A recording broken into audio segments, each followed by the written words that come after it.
This story is titled, Adult Brothers Abandoned Me to Foster Parents After Mom's Death.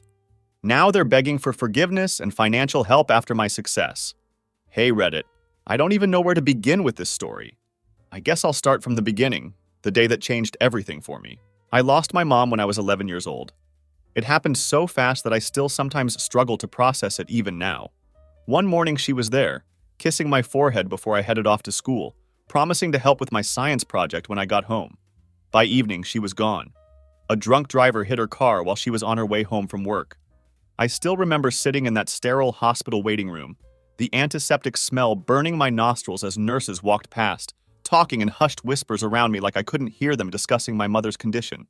My two older brothers were there too. Thomas, who was 25, and Richard, who was 21. Looking back, they didn't seem nearly as shaken as I was. Maybe because they were older and better equipped to handle grief, or maybe because they'd already started pulling away from our family long before this happened. Thomas had his own place downtown, a nice apartment with exposed brick walls that he was always showing off to his friends. Richard was living at university in a house he shared with his college buddies. Meanwhile, I was just a kid whose entire world was collapsing. Everything I knew about family disappeared that day. I thought my brothers would step up at the funeral. I mean, they were adults with their own places and jobs. Thomas had that nice apartment in the city that had a spare room he used for storage. Richard shared a place with his college friends that seemed to have endless space for parties, but apparently none for his little brother. I expected one of them to take me in, or at least offer.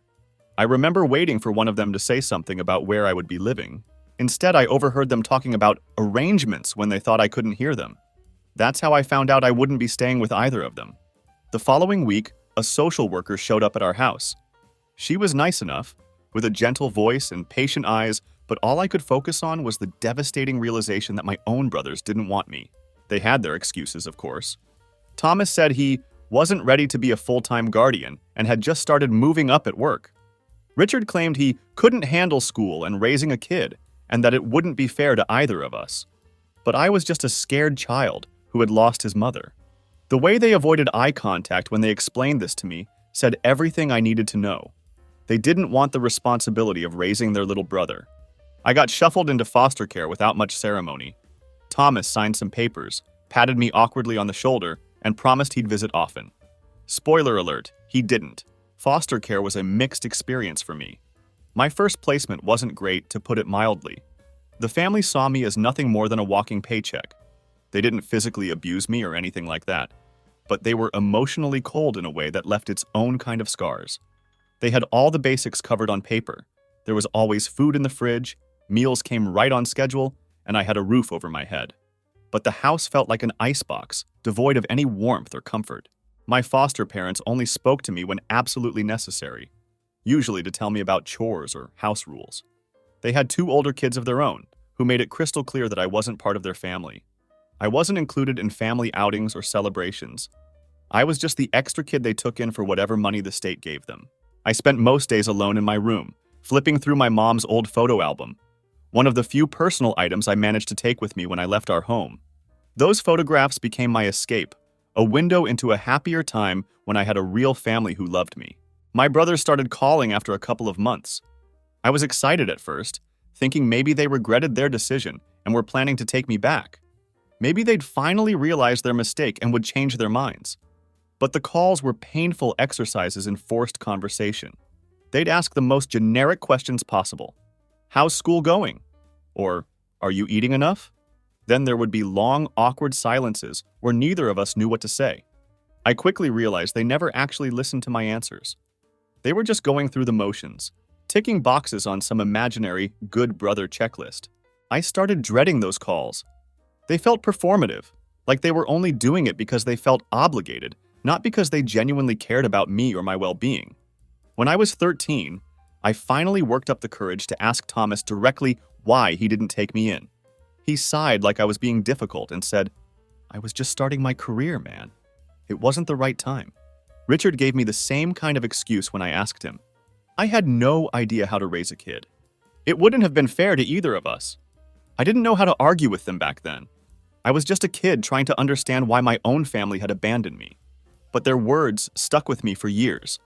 I knew even then, that it was never about fairness. They just didn't want me complicating their lives. Years went by, and I learned not to expect anything from family. The calls became less and less frequent, going from monthly check-ins to maybe twice a year if I was lucky. I started giving the shortest answers possible when they did call. Yeah, school's fine. No, don't need anything. Thanks for calling, I guess. Eventually, they stopped calling completely, and honestly, I didn't care anymore. By the time I was 15, I had developed a deep-seated hatred for all of them. Not just my brothers, but my aunts and uncles too, who had also decided I wasn't their problem. They were all the same to me. They didn't care about me when it mattered most, so why should I care about them? I got lucky with my second foster family when I was 14. The Wilsons weren't perfect by any means, but they actually tried to make me feel welcome, which was more than I could say for anyone else in my life at that point. Mrs. Wilson had seemingly infinite patience, especially when I was going through my angry teenager phase and testing every boundary I could find. Mr. Wilson treated me like his own kid, helping with homework, teaching me to drive, and even showing up for my school events when he could get time off work. They had 2 younger children of their own. We weren't super close or anything. The age gap was pretty significant, but they didn't treat me like an outsider either. For the first time in years, I felt some sense of stability. I stayed with the Wilsons until I turned 18, and I remained grateful for everything they did for me during those formative years. But even the Wilsons' kindness couldn't completely erase the bitterness I felt toward my biological family. Every holiday hit different when you know you've been abandoned. Every birthday made me wonder the same questions. Why didn't anyone fight for me? Why wasn't I worth it to them? These questions haunted me through my teenage years, following me like shadows I couldn't outrun. When I hit 21, I made a decision that would change the course of my life. I decided I was completely done with all of it. The pain, the abandonment, the lingering questions that would never have satisfying answers. My brothers had tried reaching out a few times as I approached adulthood, probably when their guilt became too much to ignore. I ignored their calls and deleted their messages. I didn't want their fake apologies or their bullshit excuses anymore. I was tired of being the kid they threw away when it became inconvenient to care for me. So I packed everything I owned, which wasn't much, and left town without telling anyone where I was going. I didn't even leave a note. I wanted a completely fresh start, a life where my family's choices didn't define who I was or what I could become. I knew starting over wouldn't be simple, especially with no safety net and limited resources, but I was determined to make it work.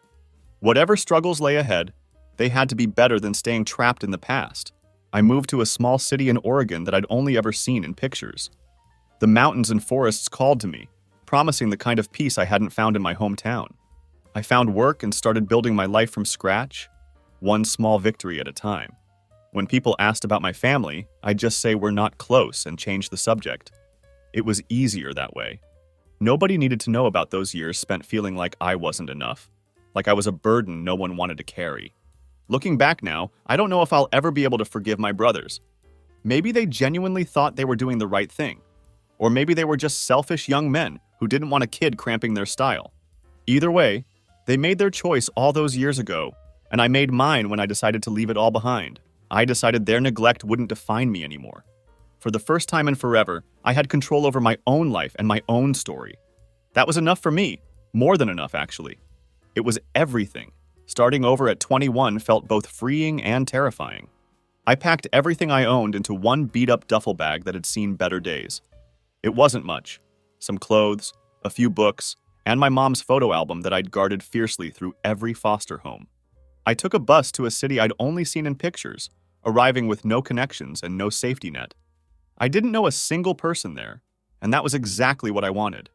I needed a clean slate where nobody knew me as the kid who got left behind. I barely had a plan beyond my immediate next steps. I had just enough money saved up to last me a few weeks if I was careful, and I figured I'd work out the rest as I went along. The first few months were rougher than I'd anticipated. I stayed in this cheap hostel downtown where the walls were thin enough to hear every conversation and argument from the neighboring rooms. I lived on cup noodles and dollar store snacks, taking any job I could find to keep a roof over my head. I washed dishes at a diner where the manager would let me take home leftover food at the end of my shift. I unloaded trucks at midnight at a warehouse across town, coming home with muscles aching but pockets a little less empty. I cleaned offices before dawn, moving through silent buildings like a ghost while the rest of the city slept. I was just trying to keep the lights on and build something resembling a stable life. I barely slept during those first few months. Partly because the hostel was like a war zone at night, with people coming and going at all hours. But mostly because I couldn't stop overthinking my situation. I'd lie awake wondering if I'd made the right choice. If running away had been an act of courage or cowardice. Sometimes I thought about reaching out to my brothers, asking for help, or at least some advice on how to navigate adult life. Then I'd remember those pathetic phone calls from years ago, their endless excuses, and how they bailed when I needed them most. That anger kept me moving forward when nothing else could. Things started looking up eventually. I got a job at this family-owned restaurant, the kind of place where regulars knew your order by heart and left you quarters and wrinkled bills as tips. It wasn't glamorous work, but it was steady, and the tips were enough to help me move out of the hostel and into a shared apartment with 2 other guys. The restaurant owner, Mrs. Chen, reminded me a lot of Mrs. Wilson from my foster home. She was tough, but caring in a way that felt familiar and comforting. She was always telling me to eat more, making sure I wasn't getting into trouble and occasionally slipping me extra food to take home. I secretly appreciated her concern, even if I acted annoyed sometimes. It had been a while since anyone cared enough to nag me about taking care of myself. Working at the restaurant gave me something I hadn't felt in years: real stability. I made friends with some of the regulars, like Christopher, who ran the bookshop next door and would bring me interesting novels he thought I might enjoy. And Olivia, a medical student who was always studying for her exams in the corner booth, living on coffee and whatever soup special we had that day. For the first time in forever, I felt like I belonged somewhere. These people knew me as I was now, the guy with the bad jokes and perfect timing on food delivery. They didn't know about my past, and they didn't need to. That version of me was enough for them, and it was more than enough for me too. At 24, everything changed again, but this time for the better. That's when I met Lily. She came into the restaurant during a massive rainstorm, looking like she'd swum to work rather than walked. Her umbrella had clearly given up on life halfway through her commute, and she was drenched from head to toe. She was running late for some important meeting, but still stopped to order a cup of chamomile tea to calm her nerves. When I handed it to her, she smiled and said, "Thanks for not judging my drowned rat look." I told her she was easily the most elegant drowned rat we'd had all day. She rolled her eyes but couldn't hide the smile tugging at the corners of her mouth. She started coming in more regularly after that. We'd chat whenever she stopped by, brief conversations that gradually grew longer as we got to know each other.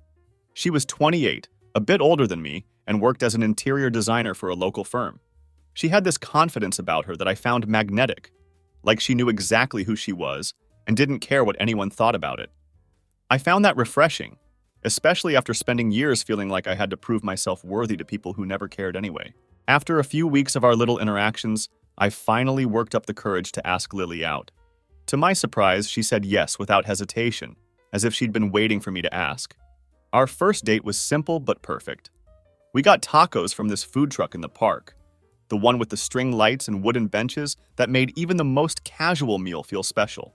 We talked for hours about everything and nothing at all, losing track of time until the food truck owner started packing up for the night.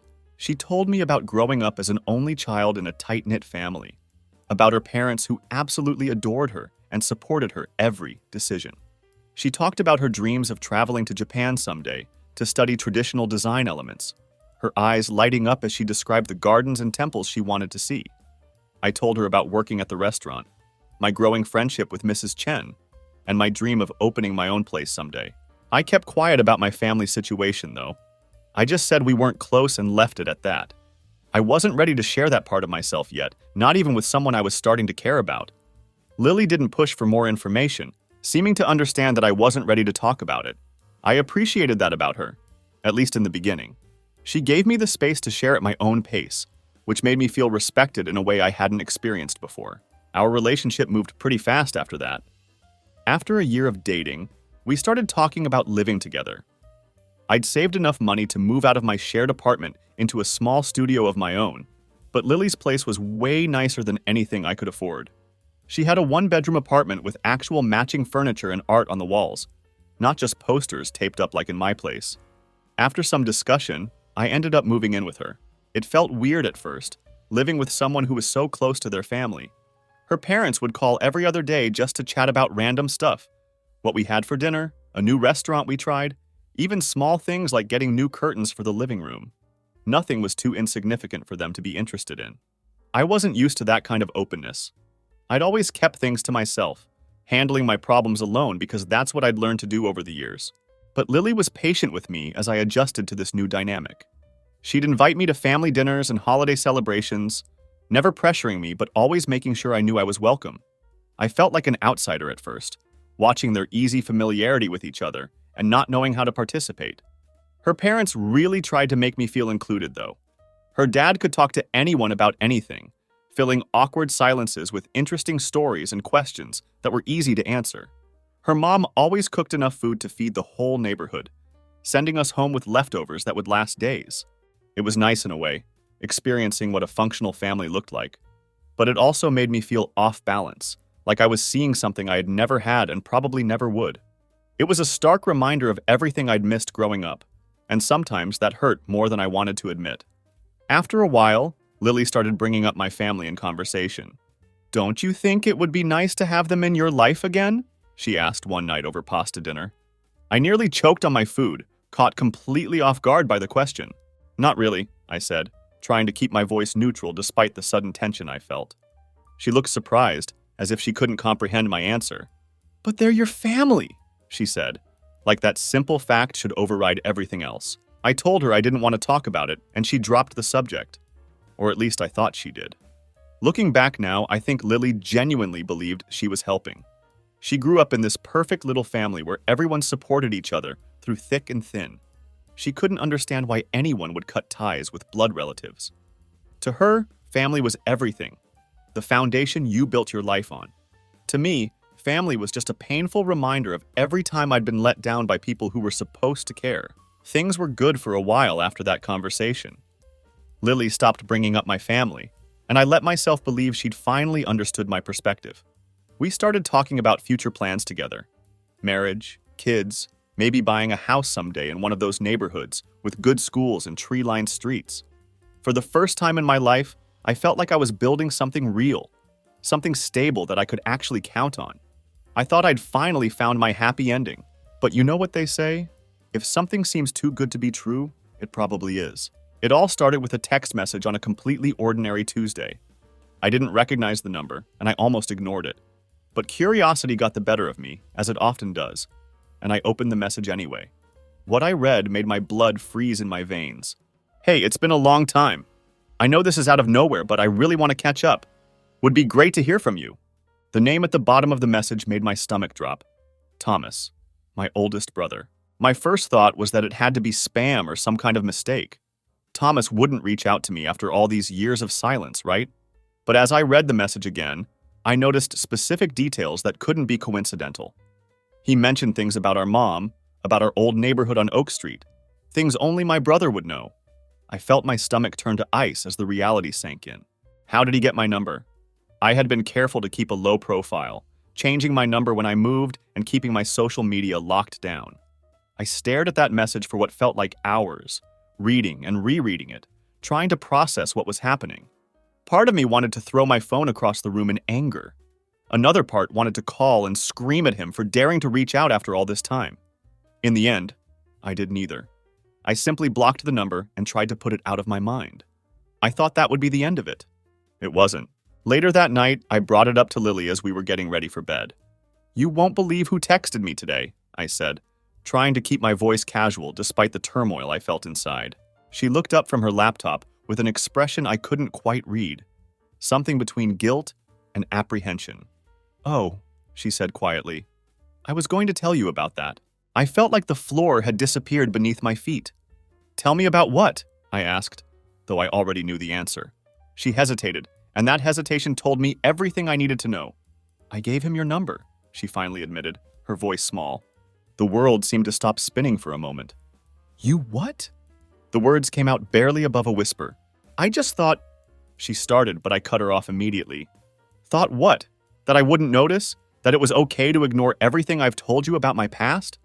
My voice was rising now, the shock giving way to anger. "I thought maybe if you talked to him, you'd realize it's not as bad as you think," she explained, as if she was being perfectly reasonable. "You've been holding on to this anger for so long. I just wanted to help you move past it." Help me? I snapped, disbelief coloring every word. Do you have any idea what you've done? Her face crumpled at my tone, but I couldn't bring myself to care in that moment. I couldn't believe she had gone behind my back like this, after all the times I had made my feelings clear about my family. I thought she understood, but clearly, I had been wrong. She tried explaining herself, saying she only wanted what was best for me, that she didn't mean any harm. But her intentions didn't matter, not when she had violated my trust so completely. She had crossed a line I couldn't overlook. I can't do this, I told her, my voice flat and final. We're done. Her eyes went wide with panic. You're breaking up with me over this? Can't we talk about it? It's not just this, I explained, trying to keep my emotions in check. It's the fact that you don't respect me enough to listen when I tell you how I feel. I told you about my boundaries, and you went behind my back anyway. I can't be with someone who thinks they know better than me about my own life. She started crying then, tears streaming down her face as the reality of what was happening hit her. Her reaction only made me angrier somehow, as if her tears were trying to make this about her pain rather than my betrayal. I'm sorry, she sobbed, reaching for my hand, which I pulled away. I didn't mean to hurt you. Please, let's talk about this. We can fix it. But I didn't want to talk anymore. I'd said everything I needed to say, and there was no going back from this breach of trust. You need to move out, I told her, my voice steady despite the storm of emotions inside me. I added that she could take whatever time she needed to find a new place, but I wanted her gone from my life. She cried harder at that, begging me to reconsider, to give her another chance. But my mind was made up. Trust is everything in a relationship. It's the foundation that everything else is built on. Once it's broken, there's no going back. Not for me, anyway. The next few days felt like walking through a dense fog. Lily moved her stuff out one box at a time, the gradual emptying of the apartment mirroring the hollow feeling in my chest. I tried to avoid being there while she packed, finding reasons to work extra shifts or run errands that kept me out of the house. It was too painful to watch her dismantle the life we'd built together, even though I knew I'd made the right choice. Her parents started calling me not long after she moved out, which only made everything worse. They left voicemail after voicemail saying Lily was heartbroken, that she didn't understand why I was being so harsh about what they described as one little mistake. They kept arguing that she had good intentions, that she was only trying to help, and that she didn't deserve to be punished so severely for what they saw as a minor lapse in judgment. But it wasn't just one mistake to me. It was a complete betrayal of trust, a fundamental disrespect of my boundaries, and my right to make my own decisions about my life and relationships. If they couldn't understand that, there was no point in trying to explain. I blocked their numbers too, adding them to the growing list of people I'd cut out of my life. One night, about a week after Lily had moved out all her things, I sat alone on the couch, staring at the empty space where her bookshelf used to be. I had this weird mix of emotions swirling inside me: anger at her betrayal, sadness about losing the relationship, and a strange sense of relief that I no longer had to protect that part of myself from someone who couldn't respect my boundaries. Part of me missed her presence, the way she'd curl up next to me on the couch or sing off-key in the shower. Another part was glad she was gone, relieved that I no longer had to worry about her meddling in my past. I couldn't shake the feeling that this breakup had been inevitable from the start. Sooner or later, her idea of family and mine were bound to clash. We saw the world through fundamentally different lenses. She viewed family bonds as sacred, something to be preserved at all costs. I knew from painful experience that sometimes those bonds are toxic, and that it's okay to walk away for your own well-being. Looking back now, I think Lily truly believed she was helping. She thought she was fixing something broken in my life, healing old wounds that needed attention. What she didn't understand was that some things don't need fixing. Some things are better left alone, allowed to heal in their own time and in their own way. I didn't need closure with my brothers. I didn't need to forgive them or have some heart-to-heart conversation about the past. All I needed was the peace that came from knowing I controlled my own life and my own story. Lily couldn't see that, and in the end, that's what drove us apart. After she moved out, I thought things would finally calm down. I was wrong about that. The drama just got worse. Lily's parents kept trying to get involved even after I'd blocked their numbers.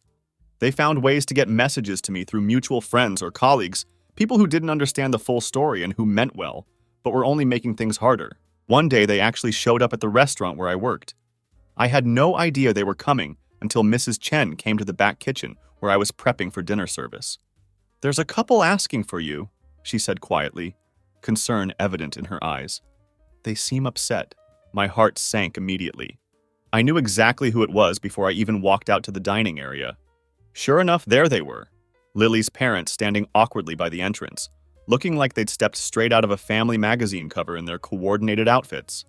Her mom had tears in her eyes, and her dad looked ready to give me the lecture of the century. "We just want to talk," her dad said as soon as he saw me approaching. I sighed deeply, already exhausted by a conversation that hadn't even begun. "I'm at work," I replied, keeping my voice low to avoid causing a scene. "This isn't the time or place." "Well, you haven't given us much choice." Her mom's voice was shaking with emotion. "You blocked our numbers, and Lily is absolutely devastated. You won't even hear her out." "There's nothing to hear." I tried keeping my voice level, though I could feel my patience wearing thin. "She broke my trust. End of story." Her dad stepped forward then, using his height advantage to try to intimidate me. "Do you know how much she's been crying? She made a mistake, but she didn't do it out of malice. She cares about you.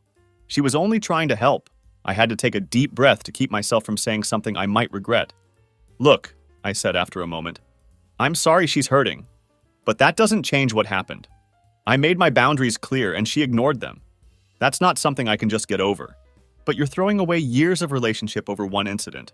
Her mom was practically begging now. "She's in therapy now, you know. She's trying to understand why she did what she did. Doesn't that mean anything to you?" "It doesn't change what she did," I replied, standing firm. "I need you to leave now. I'm not discussing this anymore." Mrs. Chen must have sensed the tension escalating because she came out from the kitchen and gently but firmly told them they had to go. I felt bad that she had to get involved in my personal drama, but I was grateful she had my back. As they left, her dad muttered something about me being cold and ungrateful. I just shook my head and went back to work, trying to push the encounter out of my mind. That wasn't the end, though. Lily herself started sending letters to my apartment. I ignored them at first, didn't even open the first few, just threw them in the trash unopened. But one day, curiosity got the better of me, and I opened one. She apologized again for what she'd done, saying she deeply regretted crossing my boundaries and wished she could take it back. But then she doubled down on her reasoning, which negated the entire apology in my mind. She still believed she was right to try to reconnect me with my past. "I just wanted you to have the chance to heal," she wrote. "I didn't mean to hurt you. I was trying to help." Reading that letter made my blood boil all over again. It wasn't even about the apology itself. That part was fine. It was how she kept framing the situation, like she knew better than me about my own life and my own needs. That's what made me furious. She still didn't understand. Her version of help was exactly what I didn't need, and she couldn't see that even now. I didn't respond to her letters. I didn't see the point in continuing a conversation where we'd never see eye to eye. Dragging it out would just make things worse for both of us. I tried to focus on work after all that drama, rebuilding my routine without Lily in it. Some days were easier than others. There were moments when I'd almost reach for my phone to text her or call her, just to see how she was doing or to share something that would have made her laugh. But I knew better than to backslide. Once trust is broken, it's basically impossible to fix. At least for me. Around this time, my brothers started getting more persistent in their attempts to contact me. Blocking Thomas's number wasn't enough to deter them. They found me on social media too, platforms I deleted years ago but apparently hadn't properly deactivated. Thomas must have gotten Richard involved at some point because I started getting messages from him as well. Richard wasn't blocked yet since he hadn't reached out before, so his message actually came through. "We need to talk. Please call me when you can." I deleted it without replying, but those simple words stuck in my head for days. What did they want after all this time? Why now? After years of minimal contact? I couldn't shake the feeling that Lily's meddling had opened a door I'd worked very hard to keep shut. It made me resent her all over again, even though I knew I was the one who had to deal with the fallout now. I finally decided to send Richard one last message, hoping it would put an end to their attempts. I kept it short and clear. "I'm not interested in talking. Please stop contacting me." I blocked his number immediately after sending it, thinking that would be the end of the matter. I was wrong again. One night I was sitting in my apartment, mindlessly flipping through channels on TV when I heard a knock on the door. I wasn't expecting anyone, so I hesitated before getting up to answer. When I finally opened the door, I was stunned to see Thomas standing there in the hallway, looking older than I remembered, but unmistakably my brother. "What are you doing here?" I asked coldly, my hand still on the door, ready to close it. I just want to talk, he said, holding up his hands in a placating gesture like he was surrendering. Can I come in? No, I said flatly, not budging from the doorway. Whatever you need to say, you can say it here. He looked taken aback, but nodded anyway, accepting my terms. Look, I know you're mad at me and Richard, he began. I get it. We should have done more when Mom died. We screwed up big time. But we've been trying to make it right, and you keep shutting us out. I crossed my arms over my chest, creating another barrier between us. You had 10 years to make it right, I pointed out. Why now? He hesitated, shifting his weight from one foot to the other. We didn't know how to reach you, he finally admitted. Then Lily reached out to us. She told us what happened between you two. It got us thinking. We just want a chance to fix things. Hearing him say her name felt like a punch to the gut. The betrayal stung all over again. Lily had no right to get involved, I said through clenched teeth. And you have no right to show up here uninvited. I've made it clear that I don't want to talk to you. Thomas's face fell, but I couldn't bring myself to care anymore. Years of resentment had hardened my heart toward him. I'm sorry, he said quietly. For everything. I miss my little brother. You should have thought about that before you abandoned him, I replied coldly and shut the door in his face. I couldn't sleep that night. Seeing Thomas in person brought everything back in vivid detail. All those memories I'd tried so hard to bury. I remembered being that scared, lonely kid sitting in a social worker's office, wondering why nobody wanted him. It reminded me exactly why I had cut ties with my family in the first place. Some people don't deserve second chances, not when they've proven time and again that they can't be trusted with your well-being. After Thomas showed up at my door, I knew I had to make more significant changes. Simply blocking their numbers and ignoring their messages clearly wasn't enough anymore. My family had this uncanny way of creeping back into my life no matter how clear I made it that I wanted nothing to do with them. I felt like I was constantly looking over my shoulder, waiting for the next message or knock at the door. I hated feeling that way, like I wasn't in control of my own life. The first thing I did was talk to my landlord. I explained the situation, leaving out some of the more personal details, and asked if there was any way to get out of my lease early. He wasn't happy about it, understandably, but after I offered to cover an extra month's rent as compensation, he agreed to let me go. I immediately started looking for a new place to live, focusing on neighborhoods far from where Thomas might think to look for me. Within a week, I found a small studio apartment on the other side of town. It wasn't much, just one room with a kitchenette and a tiny bathroom, but it was mine, and most importantly, it represented another fresh start. Packing up my old place was an oddly bittersweet experience. As much as I wanted to leave and put more distance between myself and my past, this apartment had been my first real home after foster care. It was where I'd started rebuilding my life piece by piece, where I'd met Lily, where I'd thought, for a little while at least, that I could finally have something stable and lasting. Leaving felt like closing a chapter in my life, one that had been both painful and hopeful in its own way. Moving helped more than I expected. Being in a new place with new surroundings gave me a sense of freedom I hadn't felt in a long time. For the first time in weeks, I could actually breathe again, without feeling that constant weight of anxiety pressing down on my chest. I threw myself into work with renewed focus, picking up extra shifts at the restaurant whenever they were available. I started saving up more aggressively for the future, putting aside whatever I could with the vague idea of someday opening my own place. Mrs. Chen noticed I was working harder than usual and pulled me aside one day when the lunch rush had died down. "You okay?" she asked, her eyes full of genuine concern that reminded me why I valued her so much. "Yeah," I said, trying to smile reassuringly. "Just keeping busy." She didn't push for more information, but I could tell she didn't fully believe me. Still, her kindness meant a lot.